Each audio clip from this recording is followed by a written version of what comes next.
Hello and a very good morning. You're watching Rajya Sabha television. This is the breakfast news with me, Frank Pereira. Here are this morning's headlines.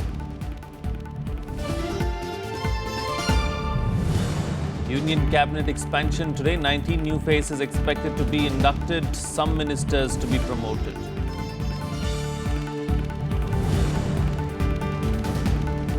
Delhi Chief Minister Arvind Kejriwal's principal secretary Rajendra Kumar to be produced in court after being arrested by the CBI over corruption charges.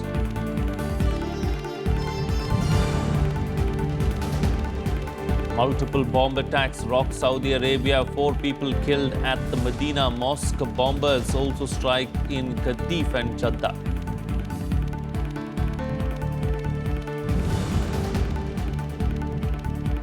NASA's historic attempt today, spacecraft Juno to attempt to enter Jupiter's orbit for the first time after a 5-year journey.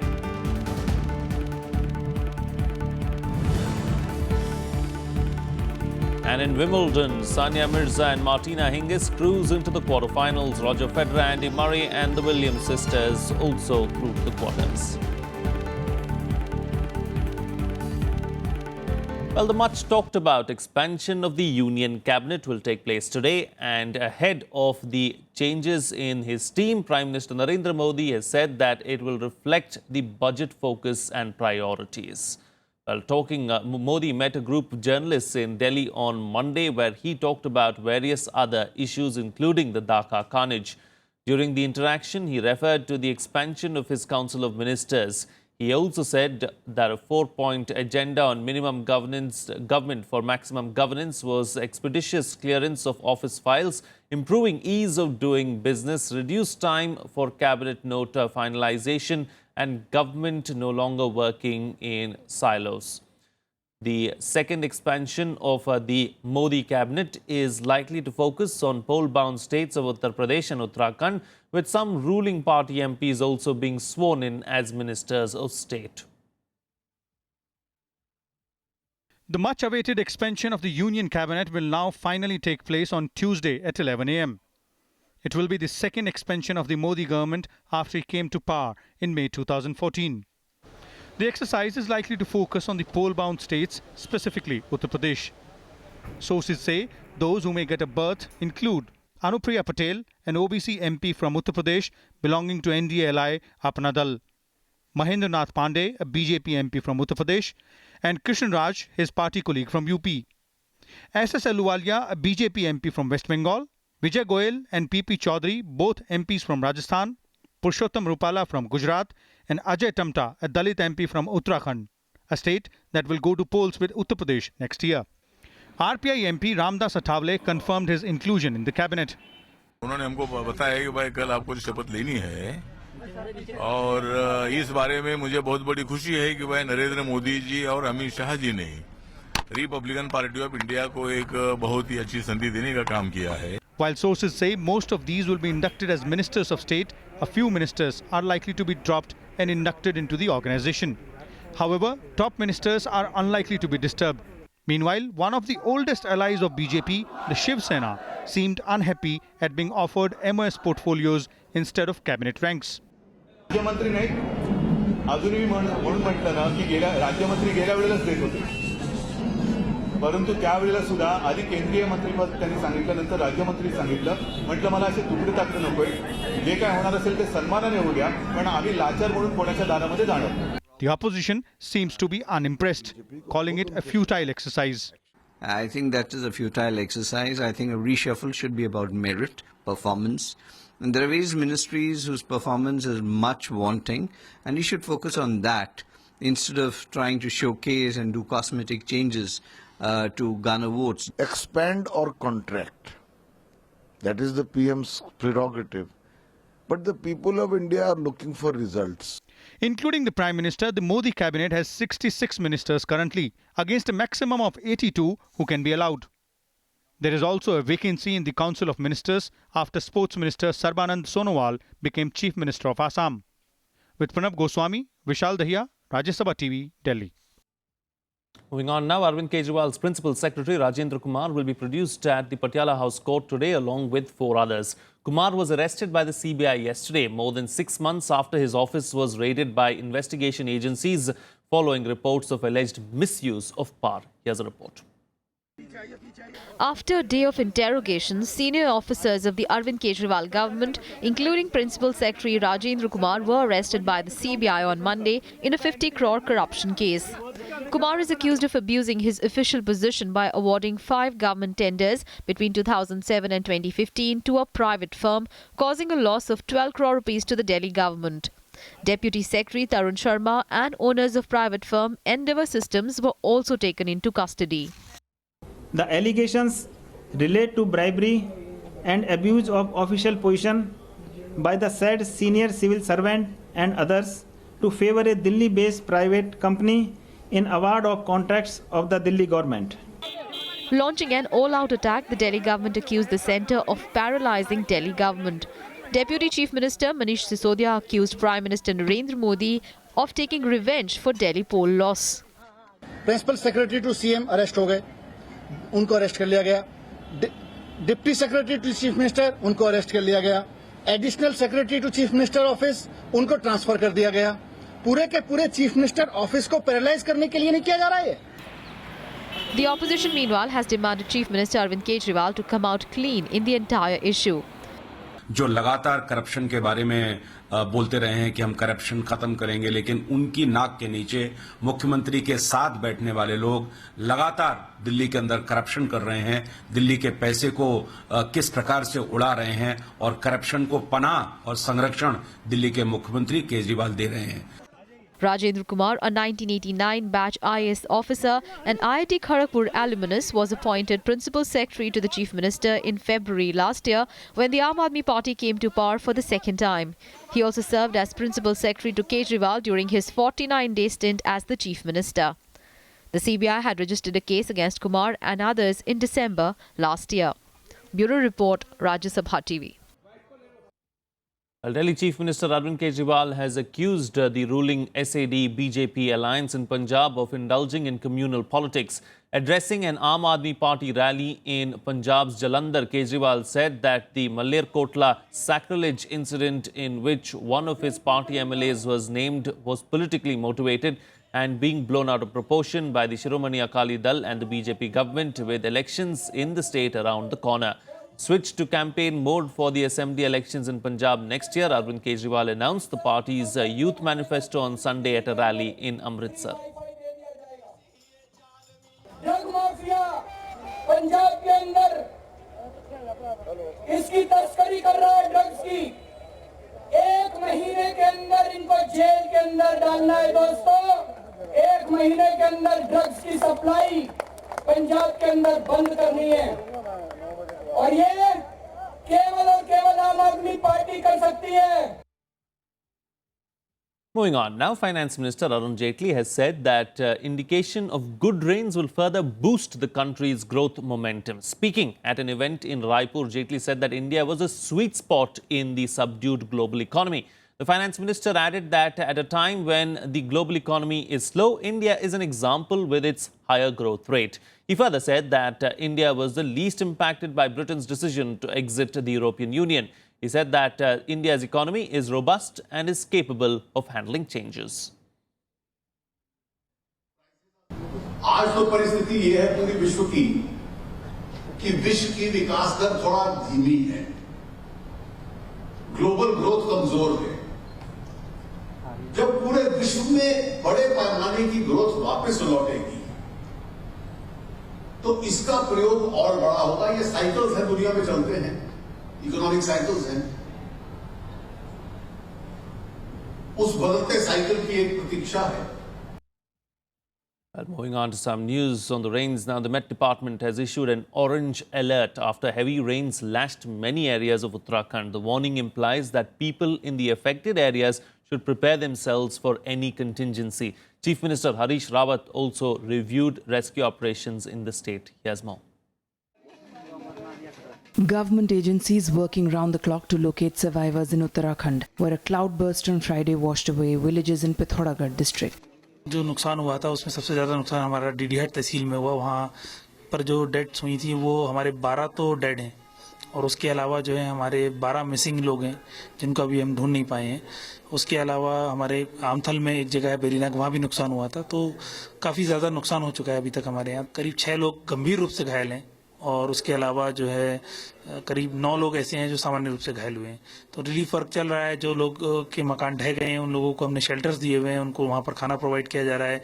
उसके अलावा उनको बिस्तर दिया गया है, रहने की व्यवस्था की जा रही है। Meanwhile, the Vidyut Nigam took an initiative to provide free mobile charging services for the residents living there. यहाँ बिजली नहीं है 2-3 दिन से। जब ये आपदा आई थी उस हमारा एक 33 kV का बड़ी लाइन का खंभा जो है नंदप्रयाग में जो है पूरी तरह से बह गया था। उसको उस लाइन को बना करके हम आज आए वहाँ से। जब यहाँ लोग परेशान हो गए तो तब हमने ये मतलब मोबाइल चार्ज के लिए ये जनरेटर तैयार किया और लोगों को सेवा देने की कोशिश करी। 2 दिन से लगे हैं यहाँ काम पे। हर जगह वो है कि यहाँ पे जो कंडीशन बुरी है, माने चलने के लिए बड़ी परेशानी है।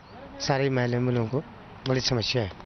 The Met Department has predicted a slight improvement in the weather in the next 48 hours that could help restoration work. Uttarakhand Chief Minister Harish Rawat also announced an increase in assistance for Pithoragarh and Chamoli districts. हमारी SDRF से लेकर के दूसरी सारी जो इस काम में लगी हुई प्रशिक्षित दल है वो टुकड़ियां अपने अपनी जगहों पर काम कर रही हैं। उनकी प्रेजेंस हमने और बढ़ा दी है। हमने इस समय फौरी तौर पर हर जिलाधिकारी के पास पहले से 4-4 करोड़ रुपया दे करके रखे हुए थे और अब आज मैंने 15 करोड़ रुपया इस मद में फिर से रिलीज कर दी है। डिपार्टमेंट्स को भी हमने कहा है कि आप अपने उसका एडजस्टमेंट कर लें ताकि जहां आकस्मिक रूप से काम करने की जरूरत है वो आकस्मिक रूप से काम किया जा सके।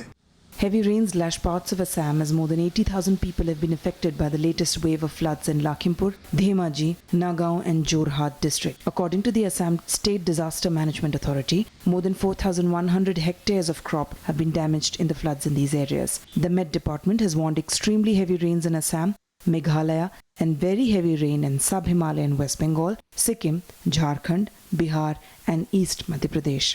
अब लोग देख रहे हैं इतना पानी हो रहा है, सरकार ध्यान ही नहीं दे रहा है।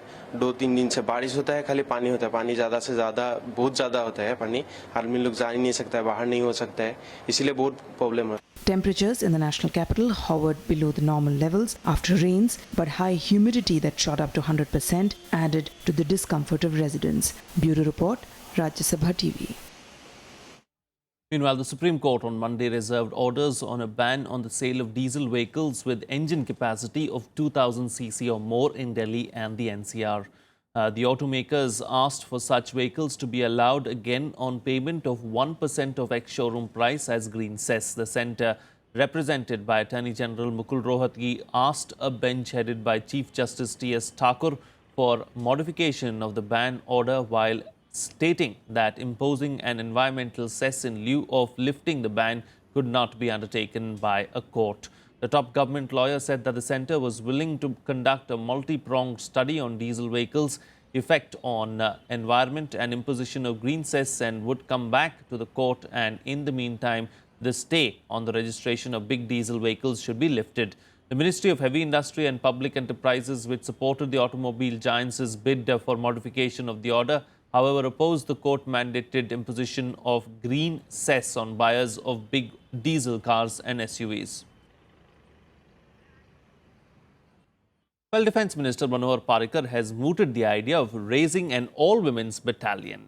Speaking at a seminar organised by FICCI Flow, the women's wing of the industry chamber, Parrikar made it clear that affirmative action towards empowerment of women will be done gradually. He, however, said that this would be done without compromising the main task of the armed forces, which is national security. He said that the government has been successful in breaking the psychological barrier with the induction of women as female fighter pilots. If the Army and the Navy are opened up for combat roles for women, India will join a small club of countries in the world, including US and Israel, to have such a system. There is a thinking that the soldiers won't listen to a CO who is a lady or a woman, because they are not trained to do that. I don't agree with this. For me, the only restriction today is infrastructure. The first barrier, psychological barrier, has been crossed. And that is why the easiest one was Air Force, because Air Force normally is much more proactive and forward thinking in this aspect. Well, it's time for a short break now, but news and updates will continue on the other side. Stay tuned. We'll be right back.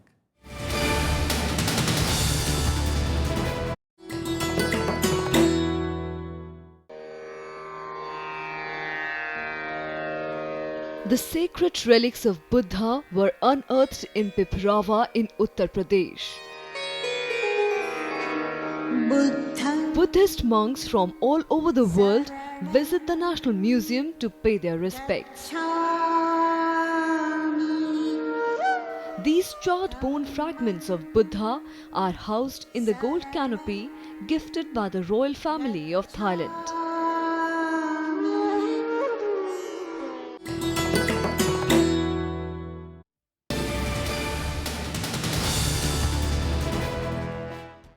Welcome back. You're watching Rajya Sabha television. Let's begin this segment with our top international focus now. Bombers struck at 3 places in Saudi Arabia, including at a mosque in Medina. While 4 people were killed at the Medina mosque housing Prophet Muhammad's tomb, there were also strikes outside the US consulate in Jeddah and in Shia-majority Qatif.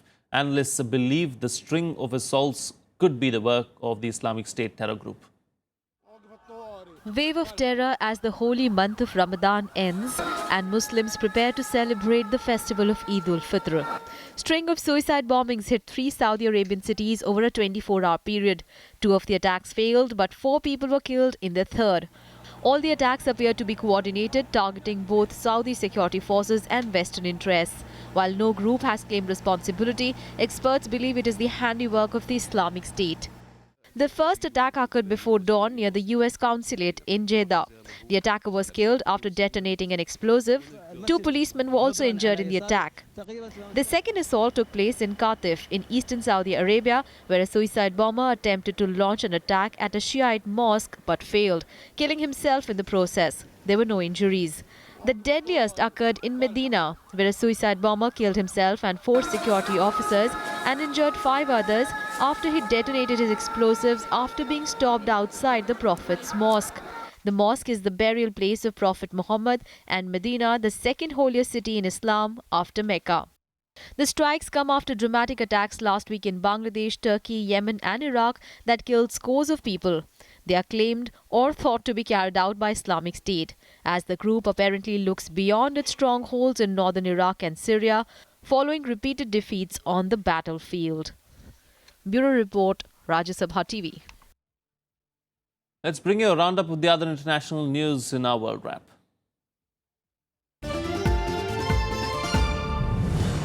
Australia's opposition leader has urged Prime Minister Malcolm Turnbull to resign after a cliffhanger election failed to deliver a clear winner. Labour Party leader Bill Shorten said Turnbull has delivered instability. The election result remained too close to call as counting of votes resumed on Tuesday morning. However, Turnbull remains confident his Conservative coalition would be able to form a majority government.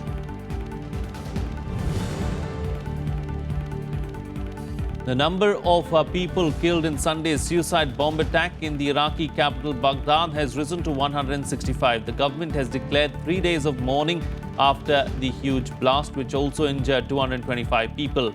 A lorry packed with explosives was detonated in the Qarada district while families were shopping for the holiday marking the end of Ramzan. It is believed to be the deadliest single bomb attack in Iraq since 2007.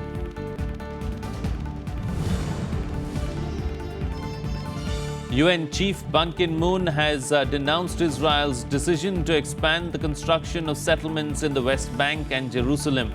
Ban said that settlements were illegal under international law and called on the Israeli government to halt the reverse such decisions in the interest of peace. Israel approved plans to build some 560 new houses in the West Bank as well as 240 more units throughout occupied East Jerusalem.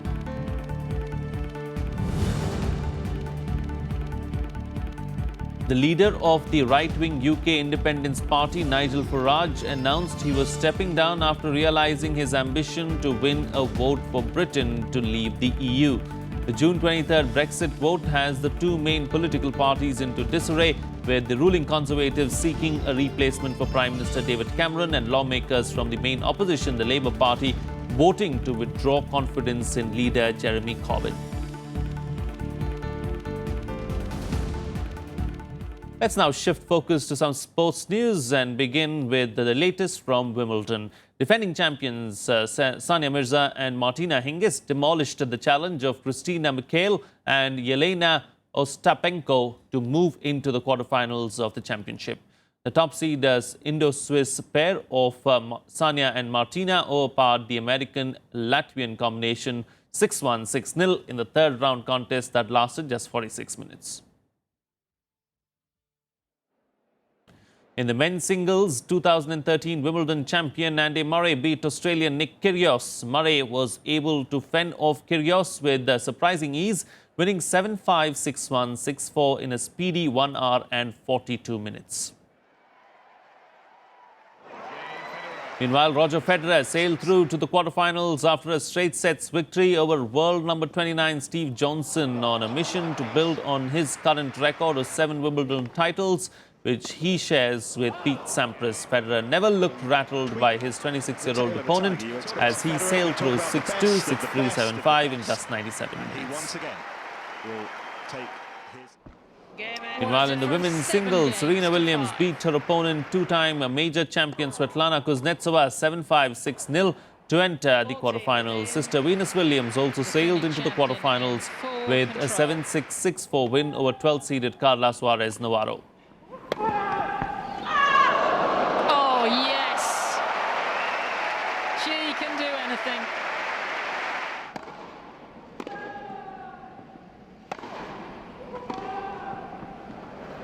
What a track for title.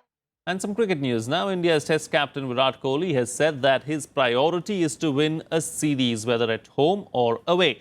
Kohli, along with head coach Anil Kumble, addressed the media in Bengaluru on Monday. The two spoke about the upcoming tour of West Indies, importance of emotional connect with the coaches and what would be the mindset of the team during the Test season. Days after taking charge of the team, the Indian cricket team's head coach Anil Kumble has put all speculation to rest. Kumble confirms that he has no plans to curb Captain Virat Kohli's aggression in the middle that has often taken ugly turns in the past. I love his aggression. I was no different. I was also aggressive, very different in terms of the way we probably came across on the field. But, you don't want to curb. I'll be the last person to curb someone's natural instinct. But of course, we all know how important it is to be the ambassadors of India. And that aggression will hold the team in good stead as it heads to West Indies on Wednesday. Kumble and Captain Virat Kohli say they are satisfied with the preparations and hope to execute their plans well. It is an important series. Every series for us is important. As I said last year when the same question was brought up before the Sri Lankan series, that we don't treat any series or any game differently. I know it sounds cliche and pretty boring or the usual, but that's exactly what cricketers think. To be successful, to be consistent, you have to be boring. In the way you prepare, in the way you have your plans. We respect the game more than anything else. Obviously, you can't have disrespect for the opposition. And just having respect for the game includes everything. So we want to play good cricket as an Indian cricket team. And for us, home series, away series, every series, the priority is to win. India may have crushed the Proteas in their last Test series, but there were several flaws that need to be ironed out.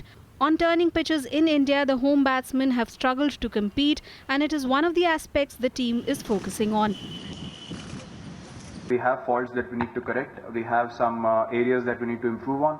And all the batsmen are pretty much aware of that, because we understand that as a batting group we need to bat together. The more we understand each other better, the better we can handle situations, because you can play according to how your partner is playing as well. So I think that's where the patience bit matters a lot, because you know exactly what your partner is doing. So you will never go away from the plan that's actually given to you by the team in that particular situation. The Tour of the Caribbean starts with a 2-day practice match from July 9th in St. Kitts, followed by a 3-day warm-up match from July 14th. The first test will begin on July 21st, the second on July 30th, the third on August 9th, and the last one on August 18th. Bureau Report, Rajya Sabha TV. Well, Prime Minister Narendra Modi met Indian athletes who will represent the country in the forthcoming Rio Olympics in Brazil on Monday. In an event organized in Delhi, Modi interacted with the sportspersons and extended his best wishes for the Games. As many as 102 athletes from 13 different sport disciplines have been selected for the mega event, largest ever Indian contingent so far. The previous highest was 83 that the country sent in for the 2012 Olympics in London. The 2016 Summer Olympics will be held in Rio de Janeiro, Brazil from August 5th to the 21st. Of course, today we also have the athletes who are going to the Olympics here with us. So my best wishes to them. The entire nation is with you. You all are ambassadors of our country. When you step on your arena there in Rio, you're no longer your name. You're no longer from any state. You are India. And therefore, be the ambassadors that you should be for India.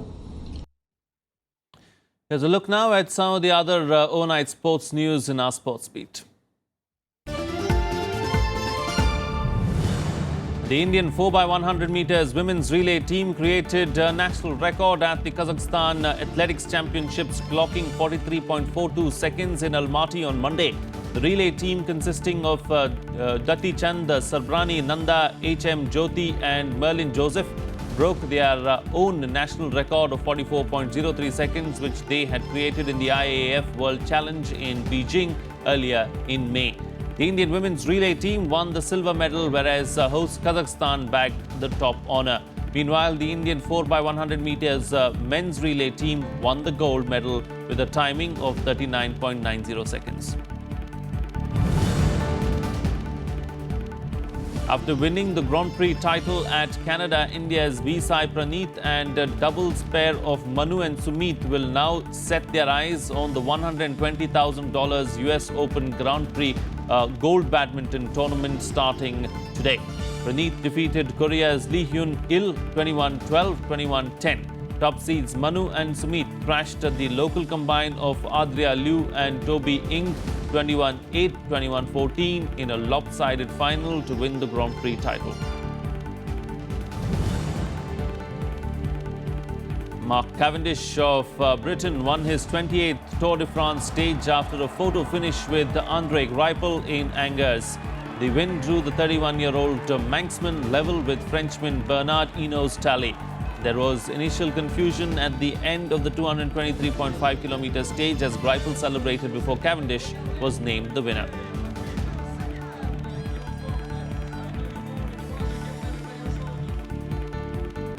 And finally, NASA is waiting with bated breath as its spacecraft Juno spins towards Jupiter for the closest encounter with the biggest planet in our solar system.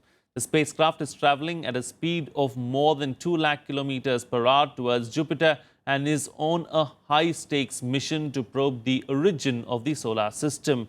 It was launched 5 years ago from Cape Canaveral in Florida. In the latest maneuver, Juno fired its main rocket engine on Monday to slow itself down and slip into orbit around Jupiter. If Juno fails to enter orbit, it may shoot past Jupiter, bringing a mission 15 years in the making to a swift end. The craft has 9 instruments that will find out more about Jupiter's gravity, radiation, field, atmospheric chemistry, aurora, magnetism, and other vital signs, along with pictures. The data will be sent to Earth over the course of the next few years, with the final bits of information set to arrive in February 2018. That's it on this edition of the Bulletin. Have a good day.